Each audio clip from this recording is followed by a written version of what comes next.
तो बिना एक सीक्रेट प्रोफेसी को आगे फैलाए शुरू करते हैं आज की वीडियो।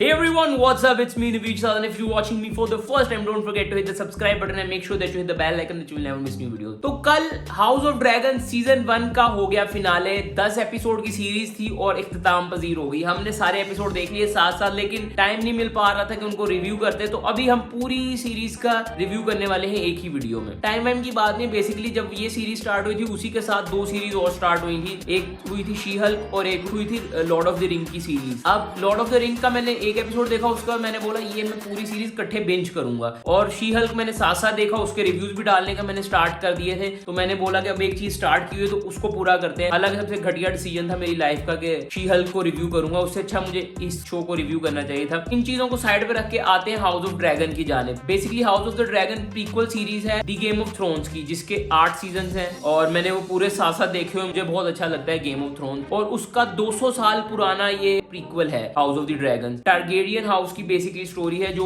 ब्लड ऑफ ड्रैगन बोलते हैं, या ड्रैगन राइडर या ड्रैगन टेमर, कुछ भी बोल सकते हो इनको आप, जो ड्रैगन्स को राइड करते हैं। और एक सीक्रेट प्रोफेसी है जो कि उसको लेके चल रहे हैं कि आगे जाके एक प्रिंस हु प्रॉमिस है वो आएगा और लॉन्ग नाइट को खत्म करेगा। जो कि अभी भी मुझे लगता है कि वो प्रोफेसी अभी पूरी नहीं हुई है, क्योंकि मेरे हिसाब से अभी भी जो नाइट किंग है ना वो जिंदा है कहीं ना कहीं, और नाइट किंग को जॉन स्नो ही मारेगा। इसलिए जॉन स्नो की एक स्टैंड अलोन सीरीज भी डेवलपमेंट में है। अच्छा, अब आते हैं इस सीरीज के ऊपर। ये सीरीज शुरू होती है गेम ऑफ थ्रोन की जो स्टोरी है ना उससे 200 साल पहले, किंग विसीरियस पे, जो कि भाई सीरीज के स्टार्ट में ही मरने वाला था। और स्टार्टिंग से एंड तक ना रोज शो स्टार्ट करता था, मैं बोलता था यार आज के एपिसोड में ही मर जाएगा, आज के एपिसोड में ही मर जाएगा। रोज उसके मरने का इंतजार कर रहे थे। लेकिन जिस मोमेंट पे वो आके मरा है ना तो दिल दुखा है। मतलब वो बंदा था जिसने होल्ड किया हुआ था सातों रोम्स को, वो बंदा अच्छे दिल का बंदा था और उसकी स्टोरी लाइन अच्छी थी। हालांकि उसका जो इंट्रोडक्शन एपिसोड था उसमें वो अपनी बीवी का पेट कटवा देता है अपने बच्चे की खातिर, और अपनी बीवी को मरवा देता है और बाद में बच्चा भी थोड़ी देर में मर जाता है। तो वो एक बैड स्टार्ट था उसके कैरेक्टर के लिए। लेकिन फिर चलते चलते आगे जाके जब हमें पता चलता है कि भाई वो एक अच्छा बंदा है, और मेरे ख्याल से song of ice and fire में ये एक लौता बंदा है जो इतनी देर तक जिसने अपने बादशाहियत रखी है, इतनी देर तक नहीं तो कुछ टाइम में उनकी बादशाहियत खत्म हो जाती है। थोड़ा सा ना प्रोफेसी के ऊपर बात कर लेते हैं। एगोन द कॉन्करर, जिसने आके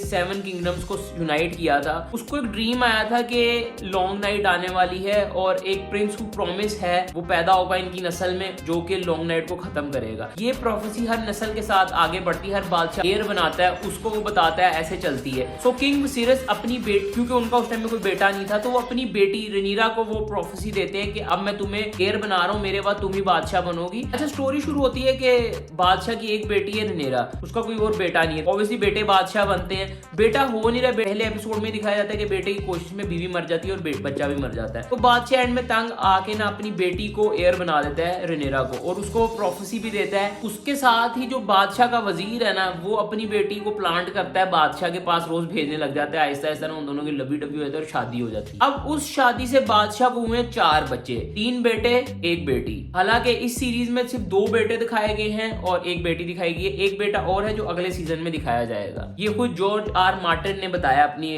ब्लॉग में कि उनके पास टाइम नहीं था उसको एक्सप्लोर करने का। बादशाह का अपना भाई है डेमन, जो कि एक रोक प्रिंस कह सकते हो या एक वाइल्ड प्रिंस भी कह सकते हो। अब कैसे इनके अराउंड ये सारी स्टोरी चलती है। फिर रेनेरा की शादी होती है, उससे उसको 3 बच्चे होते हैं। फिर उसके हस्बैंड के साथ कुछ वाकया पेश होता है, वो डेमन के साथ शादी कर लेती है, उससे उसे 2 बच्चे हो चुके हुए हैं, 3 हो चुके हुए हैं। और सारी ये स्टोरी है पूरे शो की, आप लाजमी देख लें, मैं स्पॉइल नहीं करूंगा। ओवरऑल शो मुझे बहुत अच्छा लगा है।